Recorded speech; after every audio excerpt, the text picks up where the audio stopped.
Já conosco, então, para o seu ponto de vista, Arão Josino. Muito bom dia, Arão. Hoje não é ao vivo nos estúdios, mas é ao vivo online com a gente.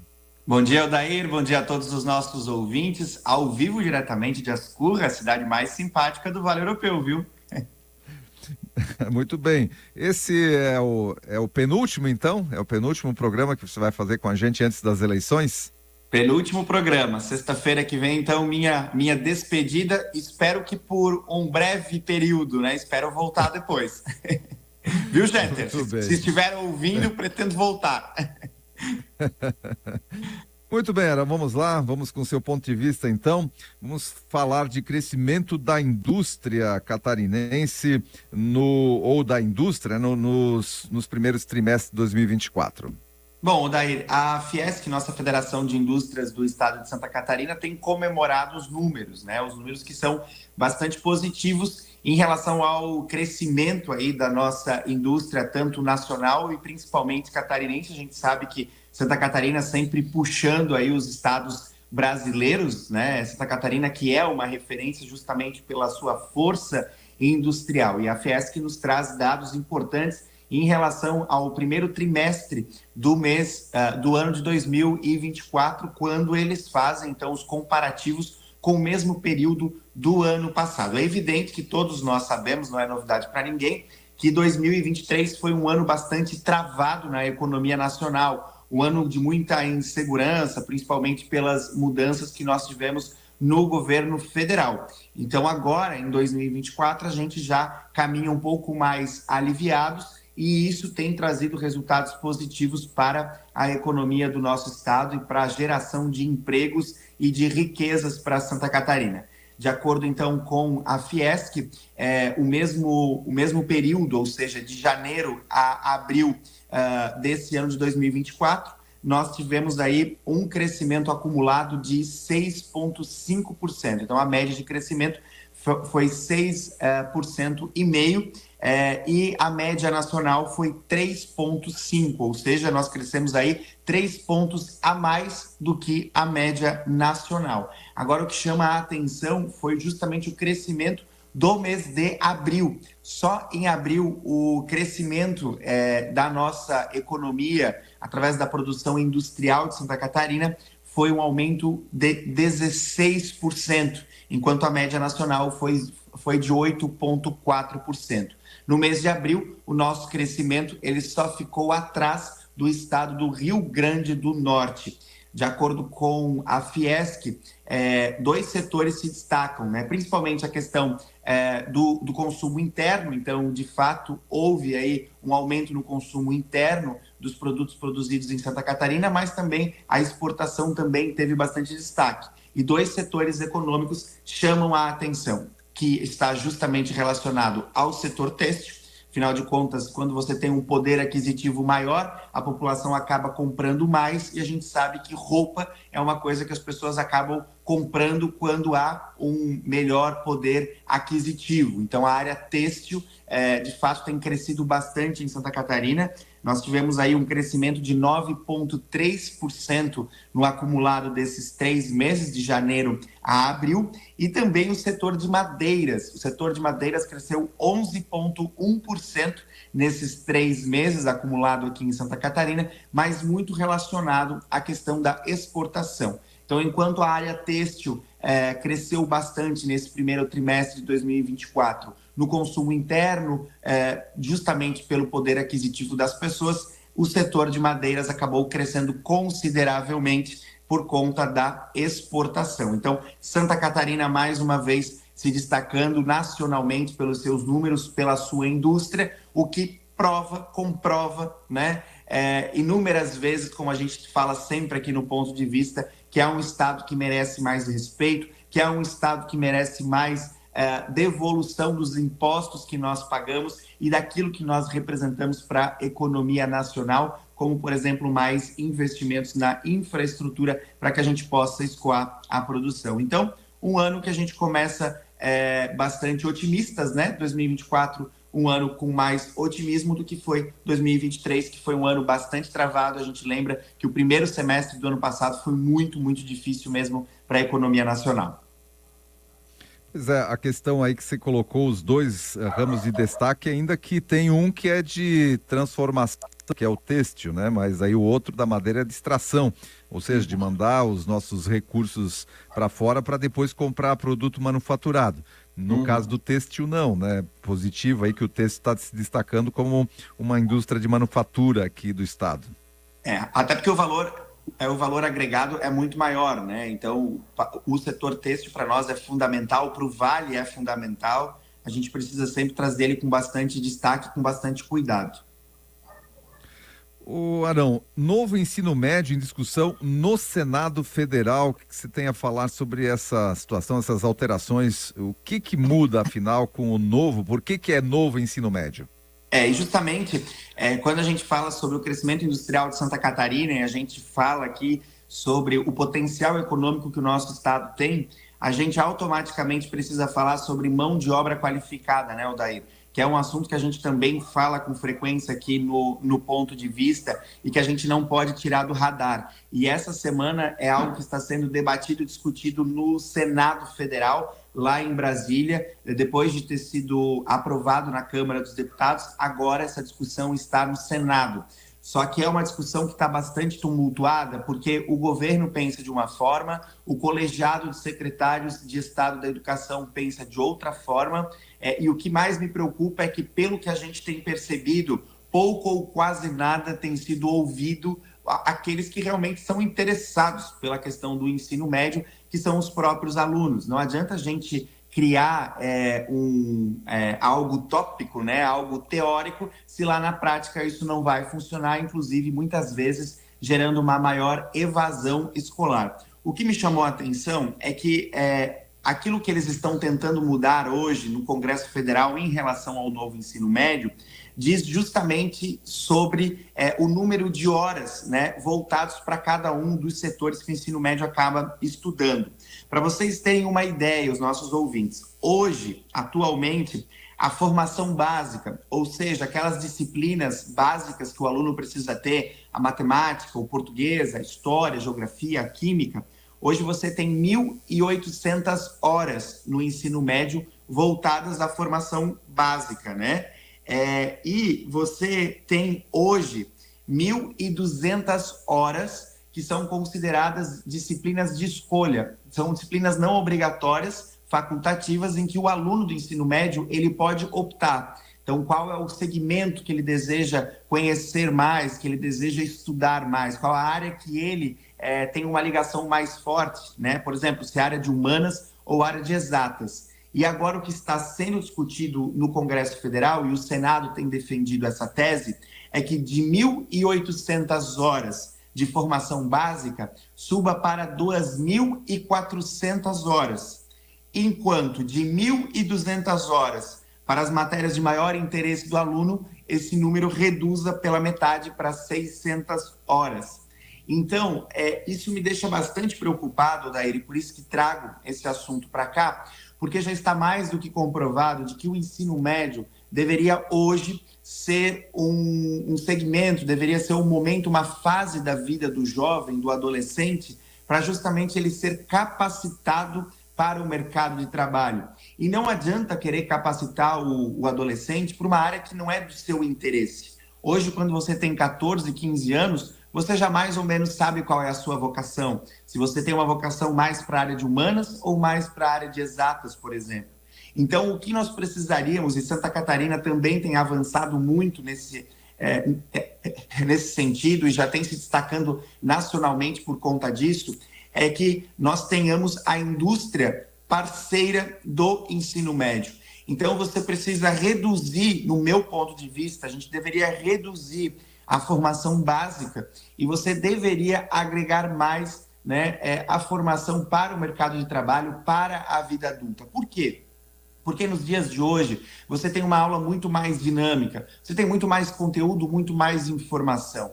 Há um tempo atrás, quando eu mesmo estava no ensino médio, os professores já não tinham tanta tecnologia como tem hoje, né? Uma aula de 50 minutos era uma aula com livro e quadro. Hoje você tem recursos digitais, hoje você tem lousa digital, hoje você tem notebook, hoje você tem celular, Hoje você tem N possibilidades, inteligência artificial, que precisa ser discutida também na educação do nosso país. Então, nós deveríamos, sim, estar caminhando para um ensino médio cada vez mais profissionalizante e cada vez mais preparando o adolescente para a vida adulta. A gente percebe aqui em Ascurra, né? Aqui em Ascurra, nós, em 3 anos, entregamos mais de 1.000 certificados de capacitação profissional, e o público, o principal público, o público que mais tem procurado essas capacitações são os jovens do ensino médio, né? Então, imagina se isso estivesse dentro da própria escola, se o aluno, dentro da sua grade curricular, no seu dia a dia, ele também tivesse esses cursos de capacitação profissional. Com certeza iria transformar. Odair, um dado muito interessante. Nós fizemos um estudo, um diagnóstico aqui em Ascurra sobre a situação econômica, para justamente ver o crescimento nesses 3 anos aí que nós estamos à frente do município. O programa Ascurra de Oportunidades começou em 2021, a partir do PEDEM, que é o Plano de Desenvolvimento Econômico do município. E nós começamos a investir fortemente em capacitação profissional. E a Ascurra tem crescido de forma significativa quando o assunto é geração de novos empregos. Hoje, nós só estamos atrás aqui na região de Pomerode e Indaial, sendo que nós estamos praticamente empatados com Indaial na geração de novos postos de emprego, né, evidente, proporcional ao tamanho da cidade. Então, a gente percebe que capacitação profissional é o caminho do desenvolvimento econômico e, no meu ponto de vista, o novo ensino médio deveria discutir e debater essa situação, e me preocupa muito esse novo ensino médio está sendo debatido pelo Congresso e pelos secretários de Estado da Educação, e pouco ou quase nada sendo ouvido os alunos, que justamente é o público-alvo que deve ser debatido numa mudança de legislação tão importante quanto essa. E também, logicamente, aqueles que precisam da mão de obra qualificada deveriam estar sentados à mesa nesse debate também, né? As empresas, enfim, o mercado, aqueles que compõem o mercado de trabalho, aqueles que consomem a mão de obra qualificada, também deveriam estar sentados nessa mesa para discutir aí as bases e as diretrizes, né, do novo ensino médio, com certeza. Até porque faz toda a diferença, Odair. Aqui em Ascurra, o PEDEM, justamente o Plano de Desenvolvimento, ele foi construído com a classe empresarial, né? Então, fazendo um estudo do crescimento da cidade nos últimos 20 anos e para onde a cidade pode crescer nos próximos 20, entendendo as questões econômicas que envolvem o Vale, envolvem Santa Catarina, o Brasil e até o global. E a partir de ouvir, de observar aquilo que os empreendedores tinham a dizer, é que nós conseguimos montar uma grade do programa Ascurra de Oportunidades com a capacitação profissional de fato voltada àqueles postos de trabalho que a indústria aqui local precisa. Por quê? Porque o jovem, ele vai fazer o curso de capacitação e ele precisa ter um emprego aqui na cidade. A gente precisa garantir oportunidades aqui. Por quê? Porque a partir do momento que ele fica aqui, que ele vai trabalhar aqui na cidade, ele vai gerar mais riquezas e a cidade vai se desenvolver e vai crescer. Então, essa construção ela precisa ser coletiva. Mas é importante a gente dizer, em Santa Catarina, a gente tem avançado muito nisso. A Fiesc, através do SESI, tem trabalhado muito junto à Secretaria de Estado da Educação esse formato aí de um novo ensino médio mais de qualificação profissional, mas pelo jeito, Brasília, como sempre, numa bolha distante da realidade aqui dos municípios e dos estados.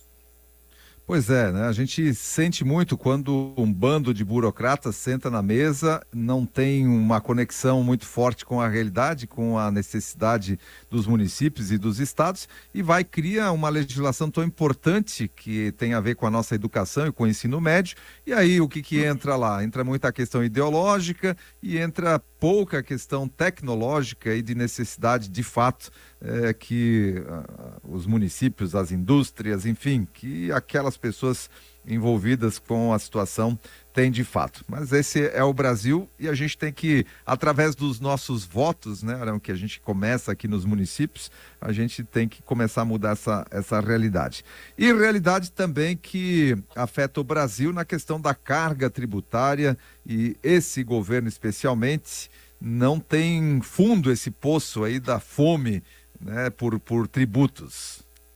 Odair, eu estava ontem mexendo nas minhas redes sociais e eu encontrei um post falando sobre impostos no Brasil e me chamou muito a atenção e eu fiz questão de guardar os dados para compartilhar com os nossos ouvintes nessa sexta-feira.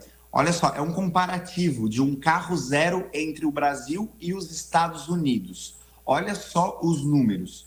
Um carro zero hoje no Brasil, ele está custando em torno de R$ 72.990. R$ 72.990. Um carro zero nos Estados Unidos, popular, ele custa em torno de R$ 88.070, convertendo, né, o dólar para o real. Então, no Brasil, 72 mil, nos Estados Unidos, 88 mil. Ocorre que o salário mínimo, a hora do salário mínimo no Brasil é R$ 6,42. A hora mínima, a hora do salário mínimo nos Estados Unidos, R$ 39,60. Então, aqui os Estados Unidos, né, já tem um poder de compra muito superior ao nosso aqui no Brasil. Só que quando a gente vai falar sobre carga tributária, um carro aqui no Brasil tem uma carga tributária média de 44%. Isso significa que de 72 mil, 32 mil reais do carro são impostos que nós pagamos.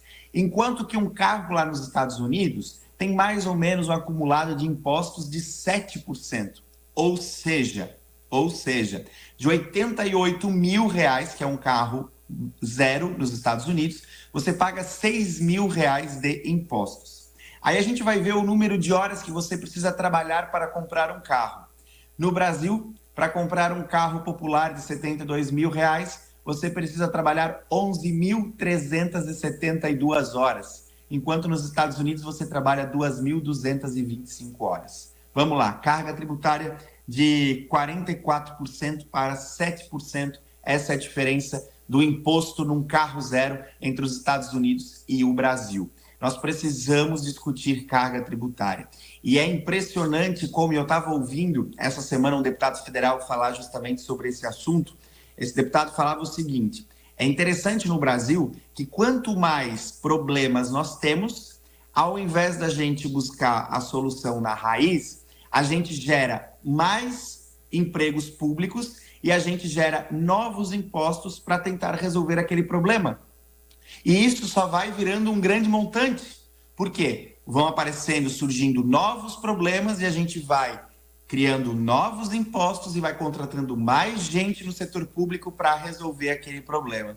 E aí vira algo que não acaba nunca mais e o Estado vai ficando cada vez mais carregado, né, cada vez mais pesado e a carga tributária vai aumentando e o povo tendo que trabalhar aí quase 6 meses por ano somente para pagar impostos. Essa é a realidade do nosso Brasil e é algo que a gente precisa discutir com frequência, porque não dá mais para pagar tantos impostos. Quem é empreendedor sabe o quanto tem sofrido para manter a sua empresa aberta, gerando empregos e trazendo desenvolvimento econômico para os nossos municípios.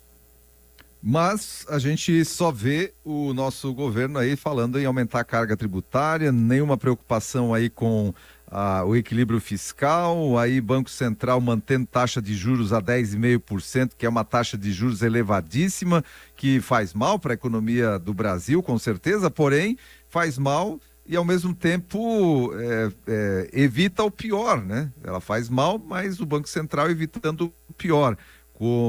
Quando o Copom aí por unanimidade aprovou a manutenção da taxa de juros, mostrou que inclusive os membros indicados pelo governo votaram na manutenção da taxa de juros. Aí a gente vê o tamanho da situação, o tamanho do buraco que está se abrindo aí na questão econômica, né, Arão? Temos um problemão pela frente, e nós deveríamos, enquanto Brasil, olhar um pouquinho mais para a Argentina, para aquilo que aconteceu na Argentina em tempos passados e aquilo que está acontecendo agora, quando o governo decide enxugar a máquina, diminuir a estrutura de governo, né, cortar gastos públicos para trazer mais segurança para a iniciativa privada. Era isso que nós deveríamos fazer, deveria ser exemplo do que deu errado e do que está dando certo para a gente tentar entrar nos trilhos, enquanto ainda há tempo. Pois é, mas aqui no Brasil a gente sabe o que deu errado e tenta reescrever, fazendo de conta que nada daquilo existiu, infelizmente. Arão, um abraço para você, mais uma edição aí do Ponto de Vista ficando por aqui. Você volta na próxima sexta-feira, então, com o seu último ponto de vista antes do processo eleitoral.